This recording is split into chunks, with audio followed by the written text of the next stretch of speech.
Hello students, welcome to Bix institute.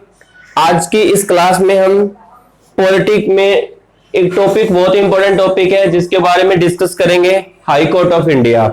Already हमने 6-7 classes कर चुके हैं जिसके अंदर हमने president, vice president, Lok Sabha, Rajya Sabha और सुप्रीम कोर्ट, प्राइम मिनिस्टर और काउंसिल ऑफ मिनिस्टर के बारे में स्टडी किया था। आप लोगों ने अच्छे से उस वीडियो के बारे में देखा होगा, उसको सुना होगा। सब काफी सारे इंपॉर्टेंट क्वेश्चंस निकल के आते हैं जो एग्जाम के अंदर पूछे जाते हैं। तो आगे का जो नेक्स्ट मोस्ट इंपोर्टेंट टॉपिक है उसके ऊपर डिस्कस करते हैं, हाई कोर्ट ऑफ इंडिया। तो हम one by one, step by step सब कुछ डिस्कस करेंगे हाई कोर्ट ऑफ इंडिया में। तो देखो, first of all high court of India article number 214, 214 number article से शुरुआत होती है। बाकी हम फुल डिटेल में हर आर्टिकल की एक अलग वीडियो बनाएंगे जिसमें हर एक आर्टिकल के अंदर high court, supreme court, president, vice president, Lok Sabha, Rajya Sabha, किस किस का क्या क्या काम होता है, किस आर्टिकल में क्या कुछ लिखा हुआ है, कंप्लीट हम डिस्कस करेंगे। बट आज की क्लास में हम सिर्फ एक जस्ट आइडिया मिला है हमें कि high court of India article number 214 से शुरुआत होती है। ओके, सबसे पहले देखते हैं हमारे देश में सुप्रीम कोर्ट सिर्फ एक है दिल्ली के अंदर, है ना। तो दिल्ली के अंदर सिर्फ एक सुप्रीम कोर्ट है, लेकिन हाई कोर्ट कितने हैं? हाई कोर्ट है हमारे पास total 25। Presently there are 25 high court in India. Now हम थोड़ा सा डिफरेंशिएट, मतलब कंपैरिजन करते चले गए सुप्रीम कोर्ट के साथ, जिस जिस पॉइंट पे कंपैरिजन करने की रिक्वायरमेंट हुई। जैसे कि फर्स्ट आ गया कि हाई सुप्रीम कोर्ट एक है, हाई कोर्ट 25 है। और सुप्रीम कोर्ट में जजों की संख्या कितनी होती है? 33+1, मतलब 33 जज होते हैं और 1 क्या होता है? Chief justice of India. Okay, तो वैसे ही सुप्रीम हाई कोर्ट के अंदर कितने जज होते हैं? तो जो जज होते हैं हाई कोर्ट के अंदर, टोटल स्ट्रेंथ होती है वो फिक्स नहीं होती है। द जज in the high court is not fixed, संख्या फिक्स नहीं होती है। द जज of the high court is not fixed. The number of जजेस आप लिख सकते हो यहां पे, द नंबर ऑफ जजेस in high court is not fixed, it is change time to time by, exam में है किसके द्वारा? Answer is president. प्रेसिडेंट के द्वारा टाइम टू टाइम ये चेंज होते रहते हैं। ओके, तो ये भी बहुत इंपॉर्टेंट क्वेश्चन है कि किसी भी हाईकोर्ट के अंदर जजों की संख्या फिक्स नहीं होती है। ये समय समय पे राष्ट्रपति के द्वारा तय की जाती है कि कौन से हाईकोर्ट में कितने जज रखते हैं। यदि मान लीजिए जो स्टेट है छोटा है तो उसके अंदर जो पॉपुलेशन है कम है, तो वहां पे जजों की संख्या कम होती है। जहां पे ज्यादा बड़ा स्टेट है तो वहां पे जजों की संख्या ज्यादा होती है। जनरली क्या होता है कि every state comprises 1 high court. हर स्टेट के अंदर generally every state has a high court. हर एक जो हाई कोर्ट होता है, हर एक स्टेट होता है उसके अंदर एक हाई कोर्ट होता है। यहां पे मैंने वर्ड जनरली क्यों लिखा? ऐसा कोई जरूरी नहीं है, जनरली होता है बट ऐसा कोई जरूरी नहीं है कि हर स्टेट का अपना ही हाई कोर्ट हो। ऐसा भी हो सकता है कि 2 स्टेटों को मिला दिया जाए और उसका एक हाई कोर्ट हो। ऐसा भी हो सकता है कि 3 स्टेट को मिला दिया जाए, उनका भी एक हाई कोर्ट हो। ऐसा भी हो सकता है कि 2 स्टेट और एक जो यूनियन टेरिटरी को आपस में मिला के उनका एक सिंगल हाई कोर्ट हो, तो ऐसा भी पॉसिबल है। ओके, तो आगे डिस्कस करते हैं। जैसे कि एग्जांपल के तौर पे बता देता हूं, जैसे कि मैंने यहां पे लिखा generally every state has a high court. हर स्टेट का एक हाई कोर्ट होता है, लेकिन एक्सेप्शन केस के ऊपर काफी सारे हम डिटेल में डिस्कस करेंगे। बट फिलहाल देखें तो जैसे हरियाणा प्लस पंजाब प्लस एक यूनियन टेरिटरी चंडीगढ़, जिसका कि एक ही हाई कोर्ट है। ओके, सिंगल हाई कोर्ट है, तो ये है। और जो हाई कोर्ट में जजेज होते हैं वो एक हाई कोर्ट से दूसरे हाई कोर्ट में ट्रांसफर भी कर सकता है प्रेसिडेंट। तो द जज of the high court can be transfer from 1 high court to another high court. यदि प्रेसिडेंट को लगे कि किसी हाई कोर्ट में जजों की संख्या ज्यादा है और दूसरे में कम है, तो इधर से एक हाई कोर्ट से दूसरे हाई कोर्ट में ट्रांसफर करना है, तो उसको भी प्रेसिडेंट कर सकता है। ओके, अब हम देखते हैं इनकी अपॉइंटमेंट कैसे होती है। तो अपॉइंटमेंट अपॉइंटमेंट ऑफ जजेस of high court. High court के जजों की अपॉइंटमेंट कैसे होती है? Appointed by president, appointed by president. तो जो इनकी जो नियुक्ति है वो कौन करता है? राष्ट्रपति करता है। राष्ट्रपति किसी से पूछेगा या नहीं? बिल्कुल पूछेगा। President also consult with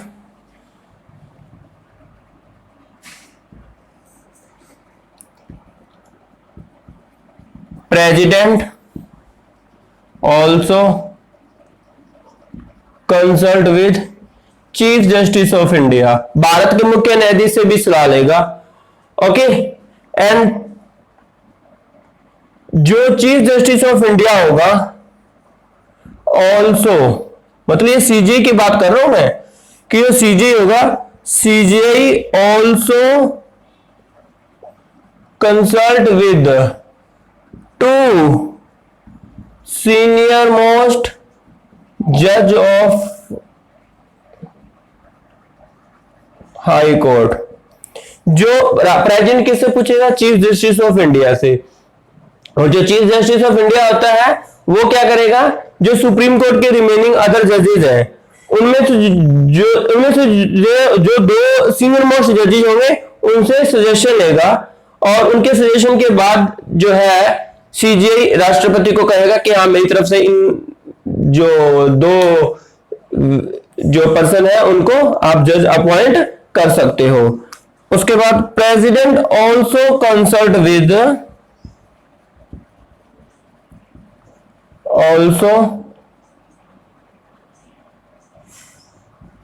also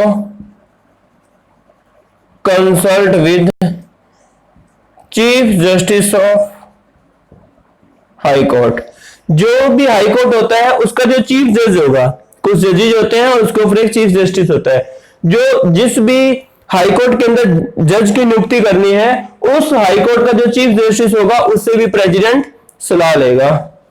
and next, president also consult with governor of the state.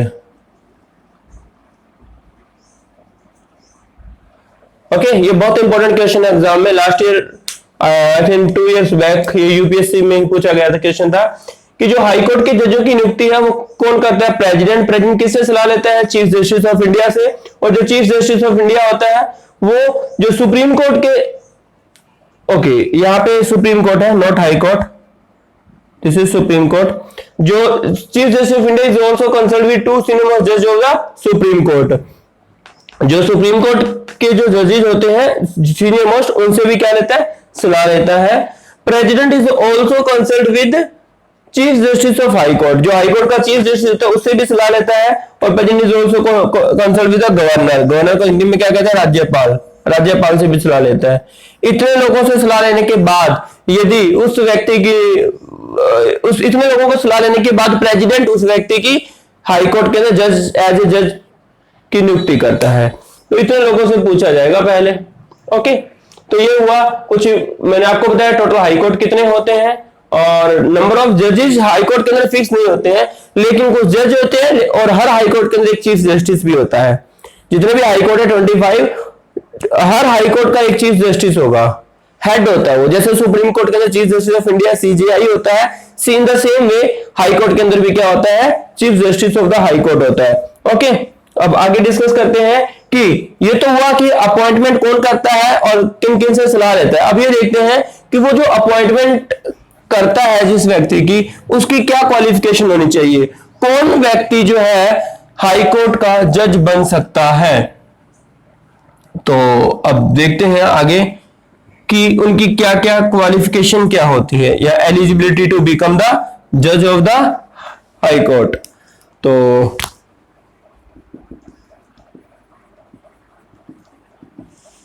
Eligibility to become the जज of high court. High court का जज बनने के लिए क्या क्या एलिजिबिलिटी होनी चाहिए। First, citizen of India. वह व्यक्ति भारत का नागरिक होना चाहिए। Okay, and second point is, जो एग्जाम में पूछा जाता है, मोस्ट इंपोर्टेंट पॉइंट है ये, वो क्या है? At least 10 year experience, at least 10 year experience as ए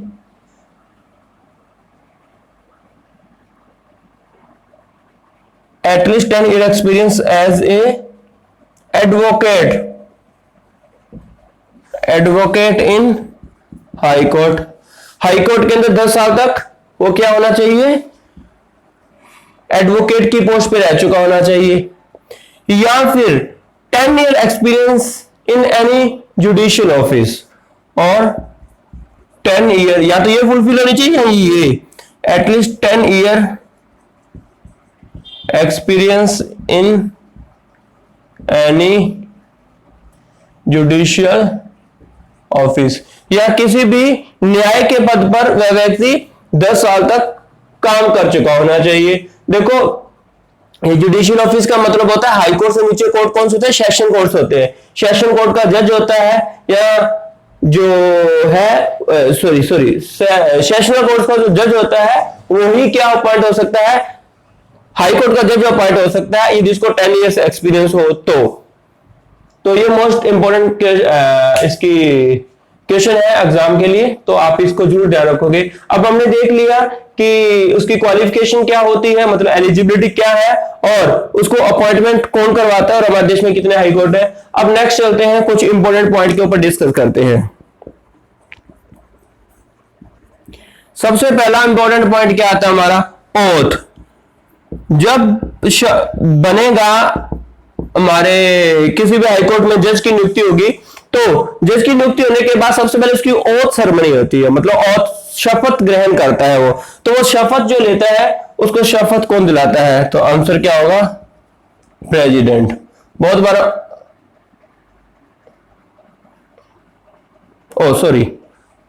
बहुत इंपॉर्टेंट क्वेश्चन है ये। उसको शपथ कौन दिलाता है? हाई कोर्ट किसका होता है? स्टेट का होता है ना, तो स्टेट का हेड कौन होता है? Governor, governor of state. बहुत इंपॉर्टेंट क्वेश्चन है ये, बहुत बार एग्जाम में पूछा गया है। जो राज्य का राज्यपाल होता है वो क्या इसको शपथ दिलाता है। अच्छा, यहाँ पे जो डिफरेंट क्वेश्चन है जरा ध्यान से देखिएगा। यदि पूछे ओथ शपथ कौन दिलाता है, तो आपका आंसर होगा गवर्नर ऑफ द स्टेट। यदि पूछे कि अपॉइंटमेंट कौन करता है, तो appointment is by the president who consult with the governor of the state. Okay, governor के स्टेट से कंसल्ट करता है प्रेसिडेंट, लेकिन अपॉइंटमेंट कौन करवाता है? प्रेसिडेंट। तो ये दोनों क्वेश्चन है एग्जाम में बहुत आते हैं, आपको कंफ्यूज नहीं होना। कोई भी क्वेश्चन आएगा ऑप्शन में दोनों होंगे, गवर्नर भी और प्रेसिडेंट भी। तो appointment by the president and auth by the governor of the state. Second, retirement. कितनी एज में ये रिटायर हो जाता है? तो आपका आंसर होगा 62। लेकिन यही हमें सुप्रीम कोर्ट के केस में कितना पड़ा था? 65 ईयर एज में ये रिटायर हो जाता है। बट एक ये कॉन्स्टिट्यूशन में अमेंडमेंट अभी बाकी है, जिस दिन ये अमेंडमेंट पास हो गया उस दिन हाई कोर्ट का जज भी 65 साल की उम्र में रिटायर होगा। अब यदि हाई कोर्ट का जज है वो अपना इस्तीफा देना चाहता है, रिजाइन, यदि इस्तीफा देना चाहता है तो वो किसको देगा? तो देखो, ओथ गवर्नर दिलाता है, लेकिन इस्तीफा गवर्नर को नहीं, जिसने अपॉइंट किया था उसी को देगा। तो आंसर क्या होगा? प्रेसिडेंट। बहुत इंपॉर्टेंट चीजें हैं, ध्यान रखना। तो रिजाइन कौन देगा? प्रेसिडेंट देगा, प्रेसिडेंट को देगा, सॉरी, जो रिजाइन है वो किसको देगा? प्रेसिडेंट को। ओके, तो ये कुछ इंपॉर्टेंट पॉइंट थे। अब एक पॉइंट और रह गया कि हाई कोर्ट के जजों को हटाया कैसे जाता है? तो मेथड ऑफ रिमूवल। तो इसमें मुझे ज्यादा डिटेल में डिस्कस करने की जरूरत नहीं है, क्योंकि ऑलरेडी मैं प्रेसिडेंट की वीडियो के अंदर और जो सुप्रीम कोर्ट की वीडियो के अंदर सुप्रीम कोर्ट के जजों को कैसे हटाते हैं, सेम प्रोसेस। तो मेथड ऑफ रिमूवल क्या है? यहाँ पे एक वर्ड लिख देता हूं, इम्पीचमेंट। महाभियोग हिंदी भाषा में बोलते हैं इसको। बहुत अच्छे से 2 बार डिस्कस कर चुके हैं हम लास्ट की वीडियोस के अंदर। यदि किसी बच्चे ने नहीं देखी है तो जाके इसी वीडियो की डिस्क्रिप्शन में देखिए और इम्पीचमेंट मेथड को पढ़िए क्या होता है। तो मेथड ऑफ रिमूवल इम्पीचमेंट, तो अभी तक मैंने किस किस के खिलाफ इम्पीचमेंट चलाई है? सुप्रीम कोर्ट के जजों के खिलाफ, हाई कोर्ट के जजों के खिलाफ और प्रेसिडेंट के खिलाफ। ये सारे जो है वो कैसे हटाए जाते हैं? इम्पीचमेंट के द्वारा हटाए जाते हैं।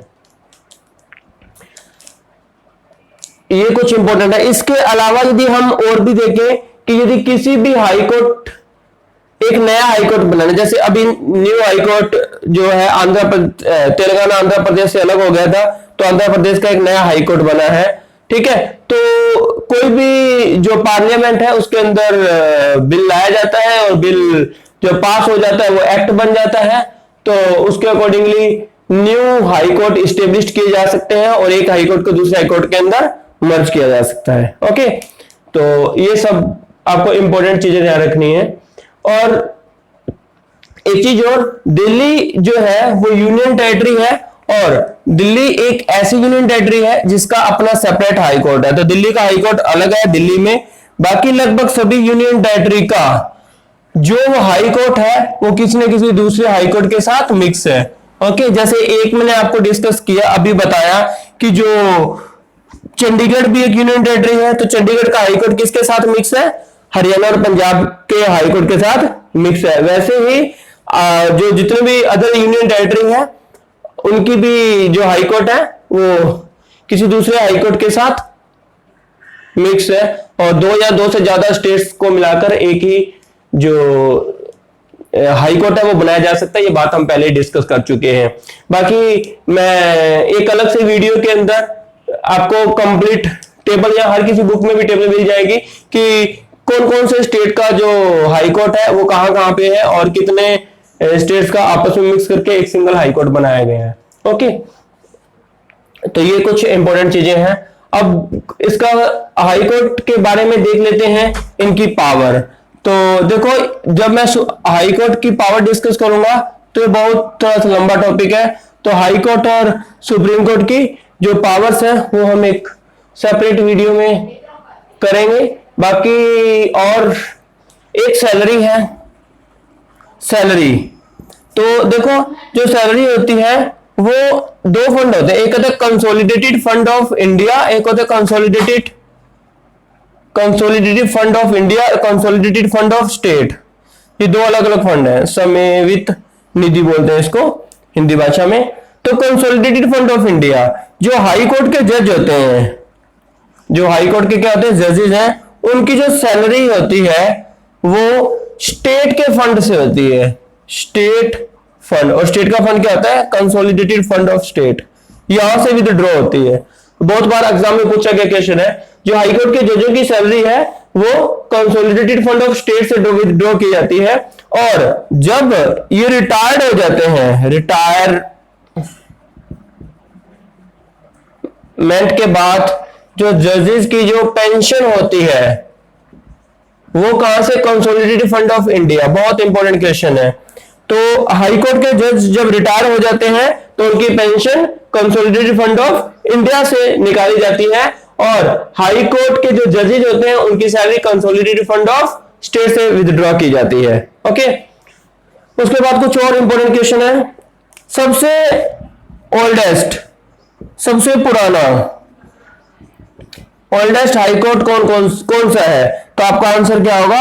Calcutta high court. Calcutta high court ये 1862 के अंदर बना था। 1862 के अंदर कोलकाता हाई कोर्ट की स्थापना हुई थी। ये सबसे पहला ओल्डेस्ट हाई कोर्ट है। ओके, ऐसे एग्जाम में पूछा जा सकता है न्यूली हाई कोर्ट कौन कौन से? तो 2013 के अंदर बने थे, और अभी ये आंध्र प्रदेश का बना है। तो पहले क्या होते थे? 21 होते थे। तो ये भी थोड़ा सा बैकग्राउंड की हिस्ट्री भी सुन लीजिए। पहले 21 हाई कोर्ट होते थे, उसके बाद 3 नए हाई कोर्ट स्टेब्लिश्ड हुए नए, ठीक है। ईस्टर्न इंडिया के जो स्टेट है ना, 7 सिस्टर के नाम से जाना जाता है, उनके में 3 नए हाई कोर्ट बने, और उसके बाद एक अब बना। तो एक टोटल कितने हो गए? 25 हाई कोर्ट हो गए जी, ठीक है। तो ये है कुछ इंपॉर्टेंट क्वेश्चन। आप इस वीडियो को अच्छे से देखिएगा। इसकी कुछ पावर अलग और कुछ आर्टिकल्स डिस्कस करने वाले रह गए, वो हम एक लास्ट के अंदर डिस्कस करेंगे सभी के आर्टिकल्स एक साथ, और इनको अच्छे से प्रिपेयर कीजिए। और बाकी जिन बच्चों ने पीछे वाली 6-7 जो वीडियोस है नहीं देखी, तो इस वीडियो के डिस्क्रिप्शन बॉक्स में जाइए और क्लिक करके सारी वीडियोस एक बार जरूर देख लीजिए। ओके, फिर हम इन सब के ऊपर इंपॉर्टेंट क्वेश्चन को डिस्कस करेंगे, एक वीडियो बनाएंगे जिसमें 50 और 100 अप्रोक्सीमेटली क्वेश्चन होंगे, जिसमें जितने भी हमने कॉन्सेप्ट स्टडी किए हैं सब कॉन्सेप्ट को हम क्वेश्चन वाइज रिवाइज करेंगे। होपफुली जो बच्चे अच्छे से फॉलो कर रहे हैं मेरी वीडियोस को 100% सिलेक्ट होंगे। Okay, thank you students.